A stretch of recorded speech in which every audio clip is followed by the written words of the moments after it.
Graça e paz do Senhor, querido seminarista do curso Academia de Inteligência Bíblica. Deus abençoe grandemente a sua vida. Você que está perseverando até agora, já conseguiu a tua vitória, primeira vitória. Concluir a disciplina de Teologia Sistemática 1, ou seja, o assunto Bibliologia. Estamos encerrando a disciplina de Bibliologia, Teologia Sistemática 1, cujo tema são as Escrituras Sagradas. Então, na quinta e última aula de hoje, estaremos vendo sobre a revelação bíblica, a Bíblia revelada como Palavra de Deus. Nós estaremos também discorrendo sobre algumas profecias que já se cumpriram. Eu coloquei só algumas, não todas, para não ficar um vídeo muito longo. A interpretação das Escrituras, isso é muito importante nessa disciplina, porque nós vamos ver como é que se interpreta a Bíblia de forma correta, quais são os critérios técnicos para que nós possamos interpretar corretamente as Escrituras Sagradas e não cair no erro de heresias. Então, nós temos também a preservação e tradução bíblica, a Bíblia e sua originalidade. Estaremos vendo sobre os manuscritos originais, comparando com os manuscritos atuais e todas as traduções principais da Bíblia no mundo. Ok? Então vamos lá, vamos começar nossa aula para que a gente possa terminar esse assunto e partir para a Teologia 2. Teologia 2 vai ser maravilhoso, que nós vamos estudar sobre o Pai, o Filho e o Espírito Santo, a Trindade, e nós estaremos estudando também cada uma das três pessoas separadamente. Amém? Então, desculpem. Vamos lá? A Bíblia revela a pessoa do próprio Deus e seu Filho Jesus Cristo e suas obras, seu caráter e atributos. O que conhecemos de forma mais profunda e sólida de Deus está nas páginas da Bíblia. Somente o Espírito Santo conhece as profundezas de Deus. Então, pois bem, queridos, eu quero que você abra a Bíblia comigo. Eu coloquei aqui dois textos. Um é em 1 Coríntios, capítulo 2, versículo 10 até o versículo 12. E também coloquei Colossenses, capítulo 2, versículo 3. Lá em Coríntios, né? 1 Coríntios, capítulo 2, versículo 10 até 12, diz assim: Mas Deus nolas revelou pelo seu Espírito, porque o Espírito penetra todas as coisas, ainda as profundezas de Deus.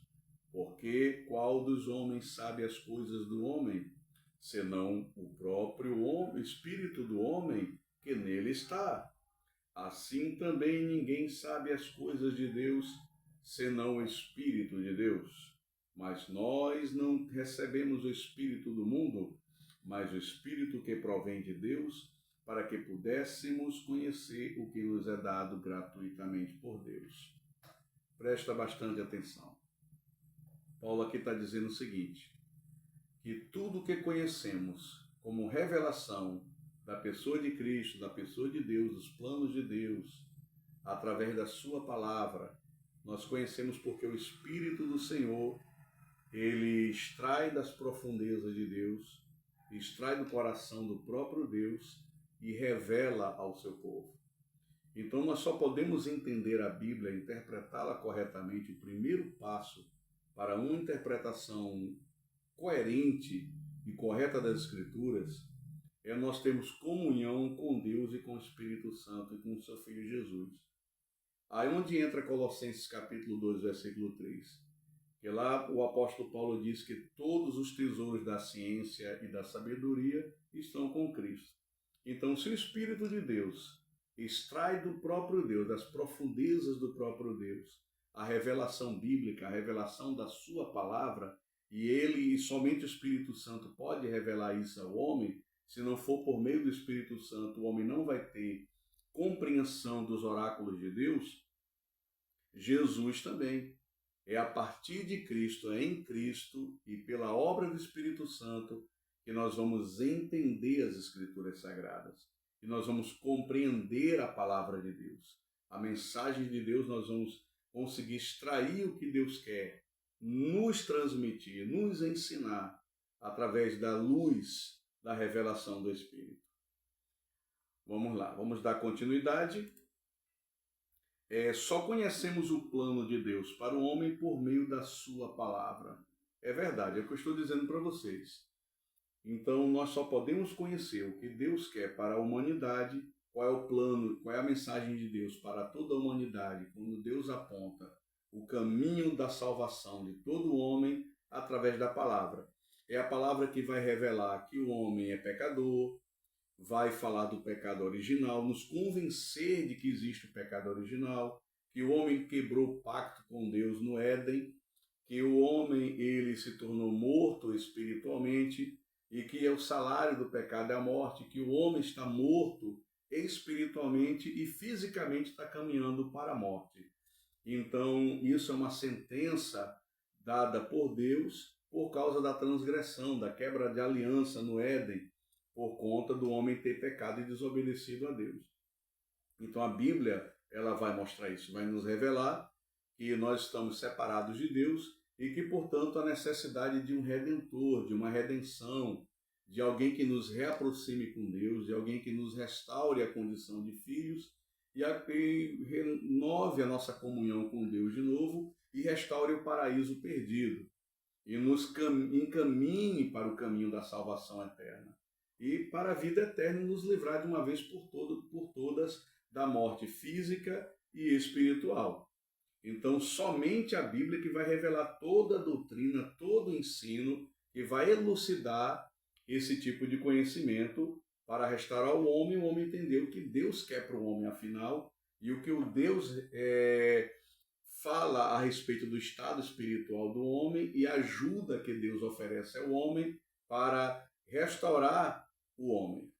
Então, vamos lá. Você tem aí 1 Timóteo, capítulo 2, versículo 4, Atos, capítulo 8, versículo 27 até o 40, Evangelho de João, capítulo 5, versículo 4, Romanos, capítulo 15, versículo 4, Lucas 24, versículo 13 ao 35, Mateus 22, 29 e 2 Timóteo 3,15. Eu não vou ler essas passagens porque é muita passagem bíblica, senão o vídeo vai ficar muito extenso e eu prefiro que muitas vezes você pesquise na sua própria Bíblia, você tenha o trabalho de fazer a pesquisa e analisar. Então, não deixa de pegar sua Bíblia, conferir as passagens bíblicas e pegar sua apostila, porque no vídeo eu estou falando muito rápido.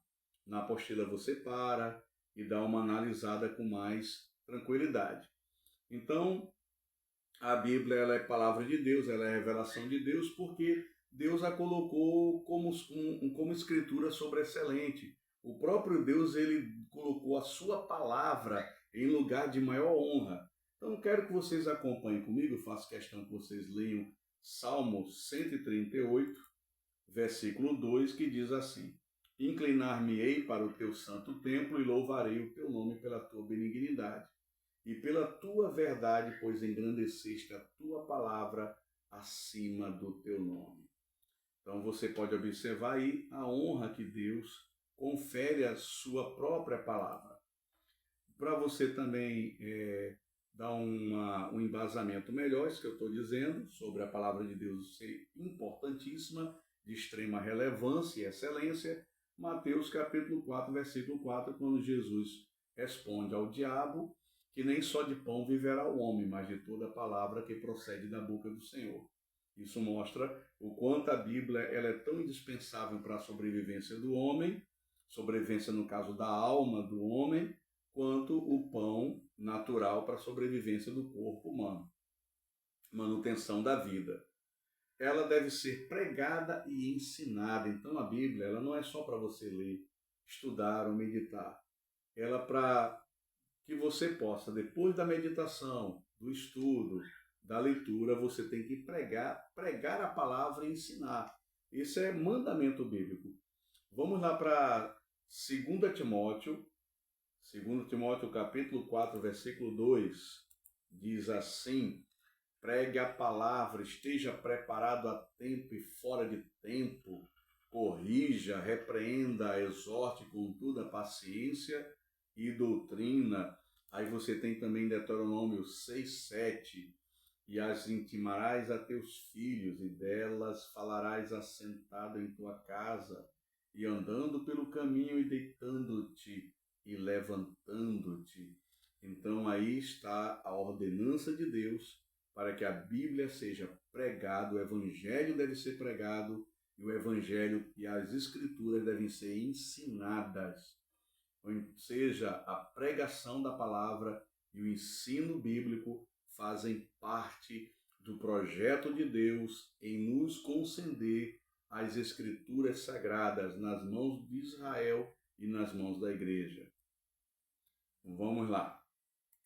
Dando prosseguimento, você pode também conferir isto em 2 Timóteo capítulo 3, versículo 16 e 17, Mateus 10, versículo 7, Romanos capítulo 1, versículo 16 até o 17, e Marcos capítulo 2, versículo 13.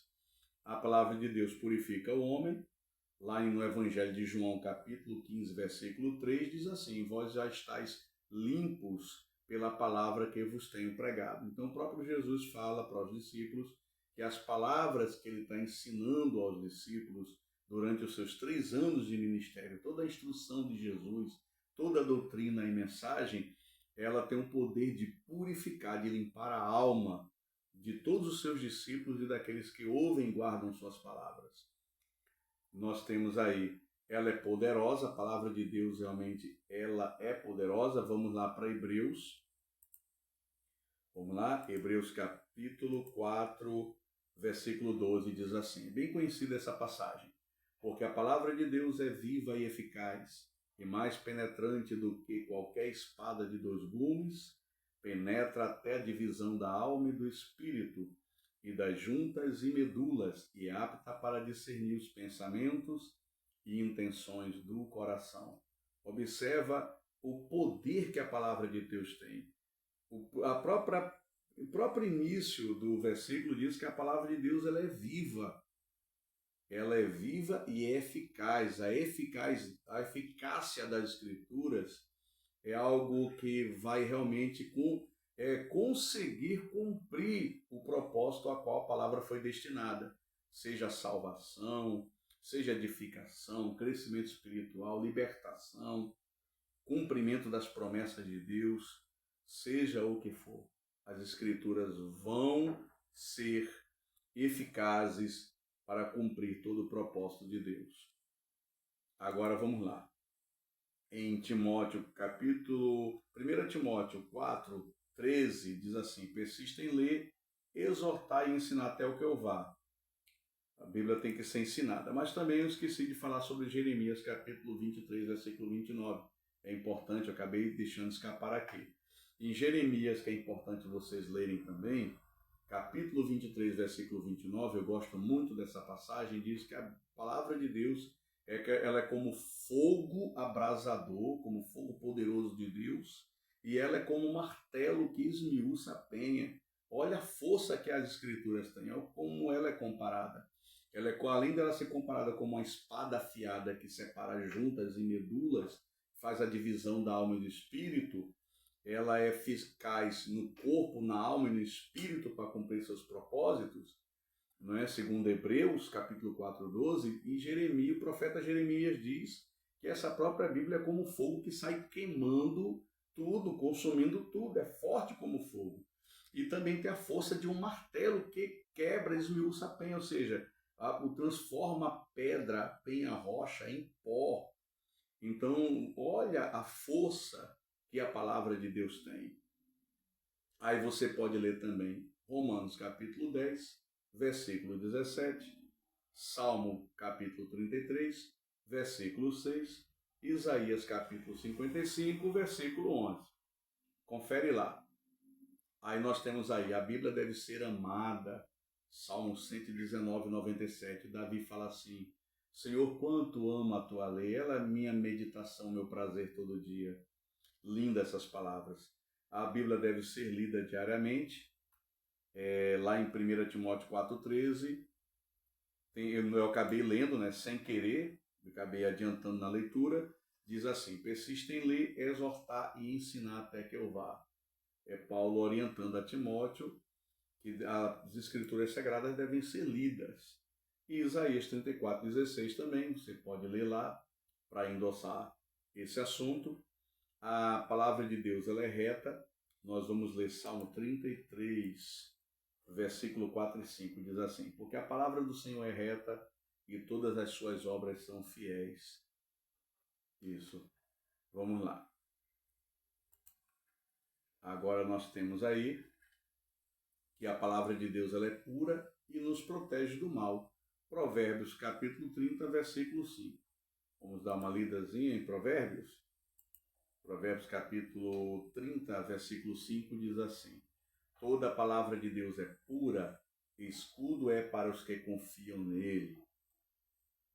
Então a palavra de Deus é muito santa, é tão santa quanto o próprio Deus, quanto o próprio Espírito Santo, que não se pode se blasfemar, que não tem nem perdão. Não é? Então a santidade de Deus, de Cristo, do Espírito Santo, é tal qual a santidade da sua palavra, porque provém deles, e eles são santíssimos, 3 vezes santos. Lembra dos serafins que cantavam santo, santo, santo, é o Senhor dos exércitos, toda a terra está cheia da sua glória. Então é isso, a palavra de Deus vem do Deus glorioso, vem do seu Espírito Santo, é santidade, é pureza pura. Se você quer ter vida reta com Deus, vida santa, vida perfeita, você tem que ler a palavra, estudar a palavra, interiorizar a palavra no seu coração. Então a palavra de Deus ela é eterna. Isaías 40, versículo 8, diz que pode assecar a erva, a flor, murchar e cair, mas as palavras do nosso Deus permanecerão para sempre. Nós devemos ouvi-la atentamente. A palavra de Deus ela tem que ser ouvida atentamente. Então nós temos aí Romanos, capítulo 10, a partir do versículo 14, que diz assim: como, pois, invocarão aquele a quem não creram? E como crerão naquele de quem não ouviram? E como ouvirão se não há quem pregue? E como pregarão se não forem enviados? E como está escrito, quão formoso os pés dos que anunciam o evangelho de paz, dos que trazem alegres novas e boas coisas. Mas nem todos têm obedecido o evangelho, pois Isaías diz: quem creu na nossa pregação? De sorte que a fé é pelo ouvir e ouvir a palavra de Deus. Então, queridos, salvação vem por ouvir a palavra de Deus, fé é gerada pelo ouvir a palavra de Deus. Então, a palavra de Deus ela tem que ser ouvida. Aí nós temos aí para endossar João capítulo 8, versículo 47, Salmo de número 119, versículo 130, e mais uma vez Evangelho de João, capítulo 14, versículo 26. Aí nós temos Salmo 119, 11, né, que diz assim que guardei a tua palavra no meu coração para não pecar contra ti. Por quê? Porque a palavra de Deus ela tem que ser interiorizada dentro do nosso coração, interiorizada na nossa alma. Por isso que o salmista diz: guardei a tua palavra no meu coração para não pecar contra ti. Quando você interioriza a palavra de Deus no seu coração, você fica santo e não peca contra Deus, porque ela começa a mudar, modificar o teu caráter, influenciar os teus pensamentos, tua maneira de falar fica diferente, tua maneira de se comportar, de agir, fica de acordo com os ditames de Deus, por conta que você está sendo moldado pelas Escrituras Sagradas. Deuteronômio 6, capítulo 6, versículo 6 também, você deve ler porque vai dar base ao que eu estou dizendo. Então a palavra de Deus deve ser posta em prática, todos os seus ensinos têm que ser postos em prática. E tem passagens aqui que eu vou citar para vocês, mas eu não vou ler, eu vou só fazer uma referência do que elas dizem. É Tiago, carta do apóstolo Tiago, no capítulo 1, versículo 22 a 24, Tiago ele compara o homem que ouve a palavra de Deus e não pratica, aquele homem que tem um lapso doentio de memória, que é doente, meio problemático da cabeça. Ele chega, contempla a sua imagem no espelho e no momento em que ele sai, ele esquece a cor da roupa que ele estava usando, ele esquece se ele estava de cavanhaque sem barba, se o cabelo estava despenteado ou penteado, ou seja, ele não lembra da sua aparência porque ele teve um lapso de memória. Então, Tiago diz que o sujeito que lê, ouve as escrituras e não pratica, é justamente o camarada que tem problemas mentais, problema de memória. Aí nós temos Mateus capítulo 7, versículo 24 e 28, cujo próprio Jesus diz que o homem que obedece a sua palavra, a sua doutrina, ele é como casa edificada sobre a rocha. Vem tempestades, vem ventos, vem todo tipo de tribulações, de problemas, de lutas, e ele está lá firme e forte, porque ele está com a vida solidificada sobre a doutrina de Cristo, sobre a palavra de Deus, é casa edificada sobre a rocha. E aquele que ouve a palavra do Senhor e não pratica, aquele que não guarda a doutrina de Cristo, Cristo compara ao homem que edificou sua casa sobre a areia. Veio tempestade, veio vento, e aquela casa caiu e não subsistiu, porque não estava solidificada na doutrina de Cristo e na palavra de Deus. Então, todo obreiro tem a obrigação de conhecer bem a palavra. Então, nós temos aquela passagem de 2 Timóteo, capítulo 2, versículo 15, que diz que você deve apresentar-se como bom obreiro, que não tem do que se envergonhar, que maneja bem a palavra da verdade. Então, o obreiro tem que estar preparado no conhecimento das escrituras sagradas. O obreiro ele tem que conhecer doutrina bíblica, ele tem que conhecer teologia sistemática, senão ele está totalmente desqualificado para ser obreiro. Então, o obreiro preguiçoso, que não estuda a palavra, que não tem conhecimento de teologia sistemática, que não tem vontade de conhecer as escrituras, que ele acha que é só jejum, oração e monte e mistério, mas conhecimento bíblico zero, pode ter certeza que ele está desqualificado, segundo o apóstolo Paulo, segundo Cristo, segundo todas as escrituras sagradas, ele está totalmente desqualificado por Deus para ser obreiro. Ele tem que ter a hombridade de devolver sua credencial de ministro e de oficial de igreja, porque ele está despreparado e não pode exercer. Ele está errando, está pecando, querendo exercer a obra de Deus despreparado. Isso é o pastor Vitor que está dizendo aqui nesse vídeo? Não, irmão. Tudo que eu estou dizendo é com fortes provas, fortes embasamento nas escrituras sagradas. É fácil ficar chateado comigo, como eu sempre digo, difícil é me refutar. Por quê? Porque eu estou sempre procurando ficar baseado na doutrina bíblica e nas escrituras sagradas. Então vamos lá. Exemplo disso temos o discurso de Pedro no Pentecoste. Então, queridos, vamos lá. Lá em Atos capítulo 2, versículo 14 a 41, teve o dia de Pentecoste, ali povos de judeus de Roma, Babilônia, Pérsia, Grécia, Egito, Assíria, e vários lugares da Gália e várias regiões ali do mundo antigo se juntaram na festa de Pentecostes, em Jerusalém. Então eram todos judeus e prosélitos.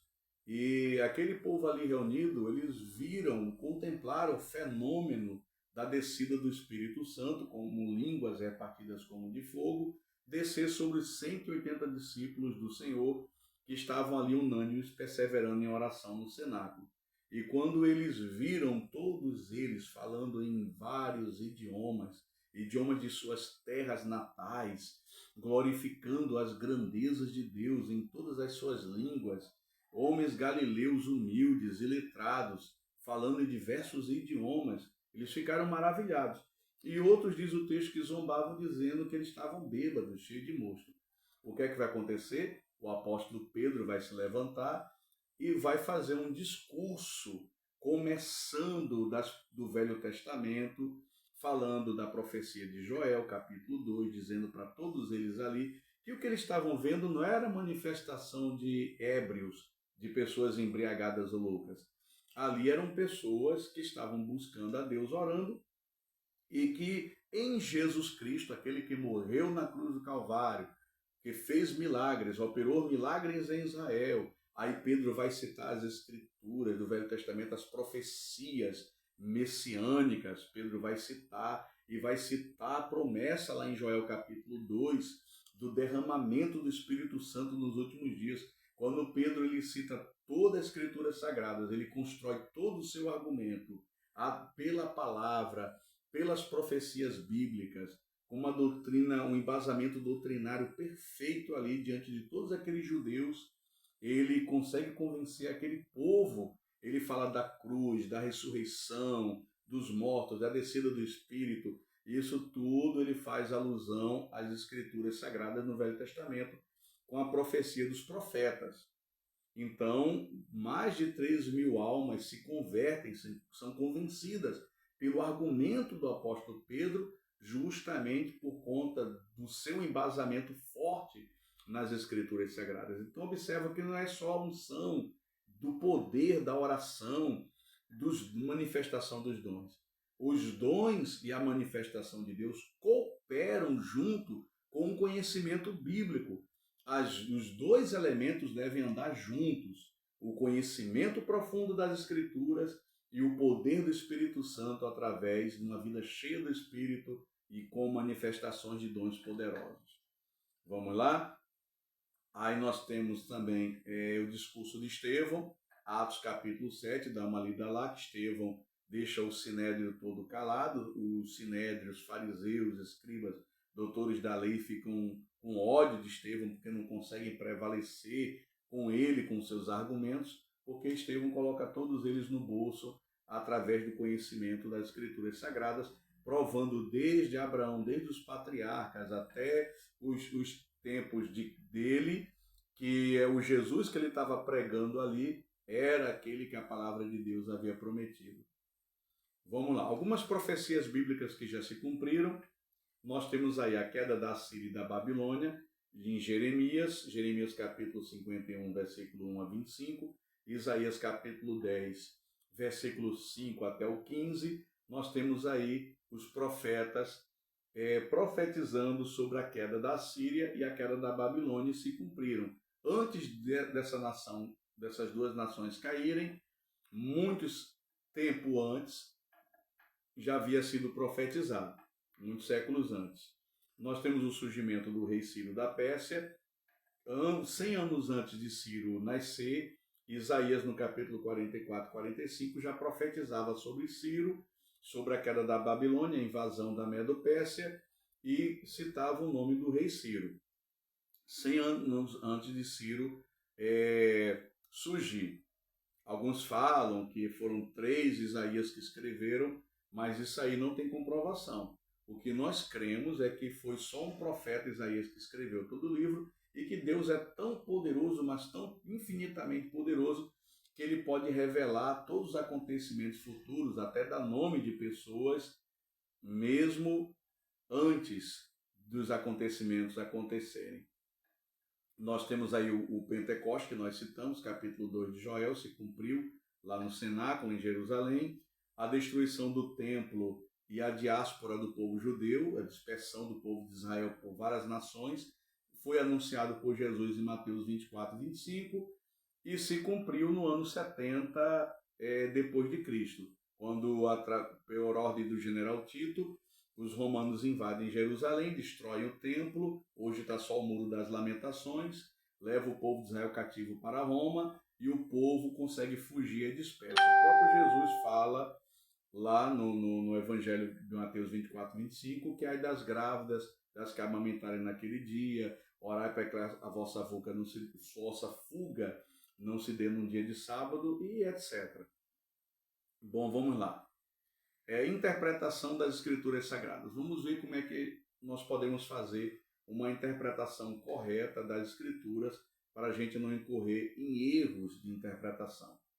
Pelo fato de existirem muitas seitas e heresias, como os mormons, as testemunhas de Jeová, os adventistas do sétimo dia, os católicos romanos, os espíritas e etc., faz-se necessário o obreiro saber fazer análise interpretativa correta das Escrituras Sagradas, para refutar esses falsos ensinos e se defender dos argumentos demoníacos desses falsos profetas.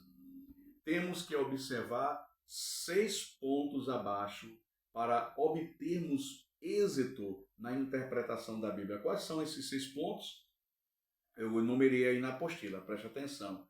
Primeiro, interpretação literal. Então você deve buscar a interpretação literal, devemos discernir, buscar o que é alegoria, metáfora ou texto literal, para não corrermos nos erros como da Igreja Católica, que acredita que o pão e o vinho são literalmente o corpo e o sangue de Jesus transubstanciados durante a Eucaristia. Por exemplo, na Igreja Católica, quando o padre coloca a hóstia na boca do fiel, o fiel não pode mastigar a hóstia, porque, segundo eles, existe uma ação sobrenatural da qual Jesus ele se incorpora literalmente na hóstia e no vinho que o padre toma e na hóstia que o fiel põe na boca. Então, literalmente, o padre está bebendo sangue e o de Cristo. E o fiel, ele está dissolvendo na boca dele o corpo de Cristo. Por que ele não pode mastigar? Tem que esperar a hóstia derreter. Porque se ele mastigar, ele vai machucar o corpo de Cristo, segundo eles pensam, vai mastigar a unha, as vísceras, por isso que tem que deixar dissolver. Entendeu? Então, a doutrina da transubstanciação na Eucaristia durante a missa, na Igreja Católica.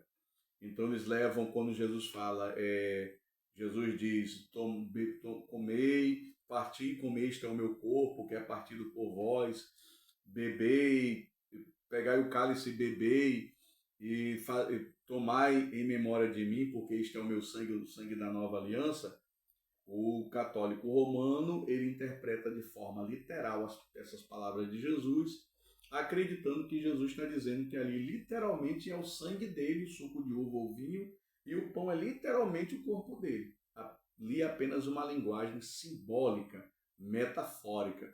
Senão, quando Jesus fala, eu sou o cordeiro, a gente tem que imaginar que Jesus está berrando e saltando igual uma ovelha. Ou quando ele diz, eu sou o maná do céu, a gente tem que pensar num pão ambulante andando. Quando diz que é o leão da tribo do Judá, vai imaginar Jesus se transforma em 4 patas e sai rugindo por aí com uma juba. Então, nós temos que entender o que é linguagem alegórica e linguagem literal. Então, nós temos aí a iluminação espiritual também. A Bíblia ela tem que ser interpretada através da iluminação da revelação do Espírito Santo, senão você não vai entender direito. Nós temos uma interpretação de princípio gramatical, ou seja, tem que observar pontos, vírgulas, toda a questão da gramática para poder você entender as Escrituras Sagradas. Por exemplo, os Testemunhos de Jeová eles têm uma tradução chamada Tradução Novo Mundo, que é uma tradução que não tem nada a ver com o original grego e hebraico. Eles dizem que tem, mas isso aí já foi desmascarado em vários debates, isso aí já foi lançado por terra. É algo que eles não conseguem sustentar se for debater com teólogos sérios que conhecem os originais gregos e hebraicos e têm acesso aos manuscritos originais. Então eles, para justificar a falsa doutrina deles, de que o paraíso é aqui, o céu é na terra e o inferno é na sepultura, eles dizem que Jesus falou assim para o ladrão da cruz. Em verdade te digo hoje. Aí depois, vírgula, estarás comigo no paraíso. Olha só, em verdade te digo hoje, agora, que tu vais estar comigo no paraíso. Dando a entender que o ladrão da cruz não ia a alma dele para o céu, para o paraíso, com Cristo naquele momento. Ele ia ficar em algum lugar de fisicamente inconsciente de descanso, aguardando a ressurreição dos mortos. É isso que eles querem dizer para depois construir o paraíso na terra. Os adventistas sustentam isso também. Porém, no texto original está assim. Em verdade te digo, aí depois, vírgula, que hoje mesmo estarás comigo no paraíso. Essa é a tradução correta. Na King James, na Bíblia de Jerusalém, na João Ferreira de Almeida, na NVI, nas traduções mais sérias, dentro dos originais do grego e hebraico. Ou seja, em verdade te digo, aí depois, vírgula, que hoje mesmo estarás comigo no paraíso, categoricamente o Senhor Jesus alegando de que a partir daquele momento em que o ladrão da cruz, Dimas, havia crido em Cristo, ele estaria com Jesus naquele tempo do sepultamento, a sua alma no paraíso. Vamos lá. Então nós temos que analisar também o contexto histórico, devemos levar em consideração o contexto histórico e cultural da época em que cada livro da Bíblia foi escrito, para podermos compreender melhor a mensagem e saber contextualizar para os nossos dias de forma correta.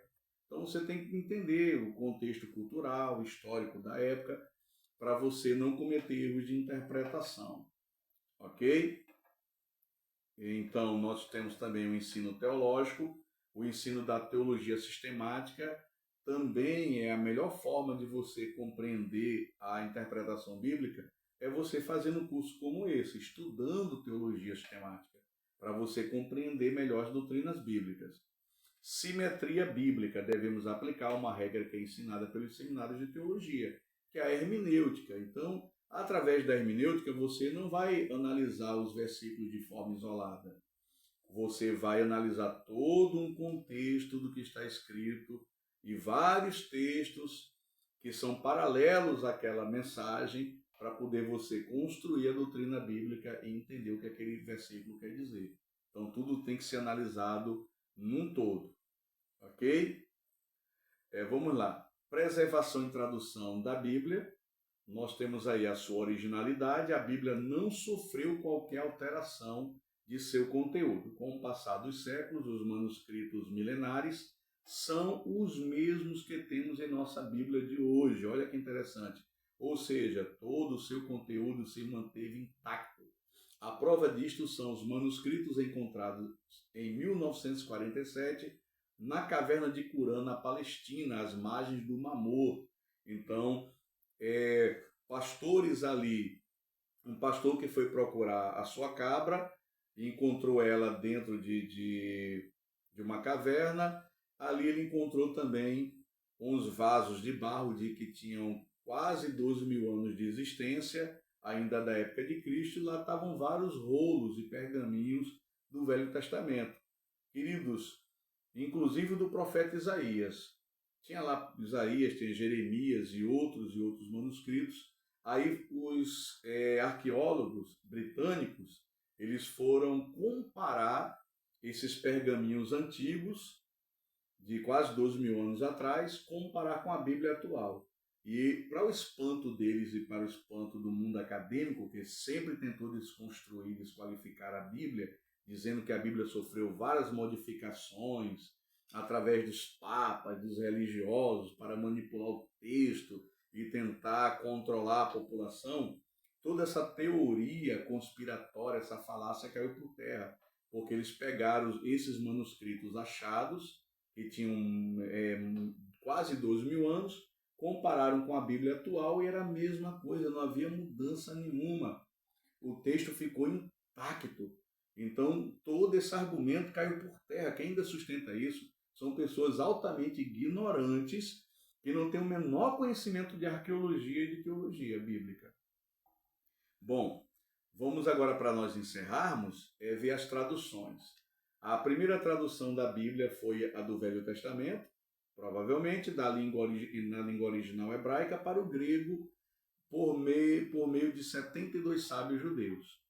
A pedido de Demétrio Falário, bibliotecário do rei Ptolomeu Filadelfo, lá no Egito, essa tradução ficou conhecida como Septuaginta. Então, a Septuaginta ela foi a primeira tradução das Escrituras Sagradas do Velho Testamento para o grego, e por isso a Bíblia ficou bem popularizada no tempo de Cristo. Muitos povos ali, ao redor da Palestina, já conheciam muita coisa sobre as profecias bíblicas e sobre as Escrituras por conta do acesso que muitos povos tiveram por causa da tradução para o grego. Outra tradução importante, muito conhecida, foi a Vulgata Latina, uma tradução feita por um padre chamado Jerônimo. Ele pegou os textos gregos da Septuaginta e fez uma versão das Escrituras em latim, 382 depois de Cristo. Então, os reformadores protestantes consideram essa tradução muito pobre. E os teólogos também consideram, principalmente nós teólogos evangélicos, consideramos uma tradução muito pobre, contendo muitos erros. Aí nós temos aí, a Bíblia começou a ser traduzida para diversos idiomas ali na Europa. Ela começou uma campanha de tradução do latim, do grego e do hebraico para o alemão, para o inglês, para o português, para o espanhol e vários outros idiomas. Então nós temos aí mais de 3.000 idiomas aí a Bíblia traduzida. Então nós evangélicos brasileiros, nós utilizamos muito a Bíblia, tradução João Ferreira de Almeida. É a mais conhecida nas igrejas. Hoje em dia está popularizando-se a NVI e principalmente a King James na tradução português, que é muito boa mesmo, super recomendo. Mas João Ferreira de Almeida é uma ótima tradução, tanto atualizada como a corrigida. Então nós temos aí a tradução católica do padre Antônio Pereira de Figueiredo em 1778, que também é uma boa tradução também. Então, meu querido, nesta apostila nós concluímos o nosso curso. Eu espero que você tenha gostado, você tenha aprendido, e eu espero ver você no curso na segunda disciplina, Teologia 2, ao qual nós estaremos estudando a Trindade, o ser de Deus e seus atributos, a doutrina do Senhor Jesus Cristo e a doutrina do Espírito Santo. Deus abençoe grandemente a sua vida. Amém.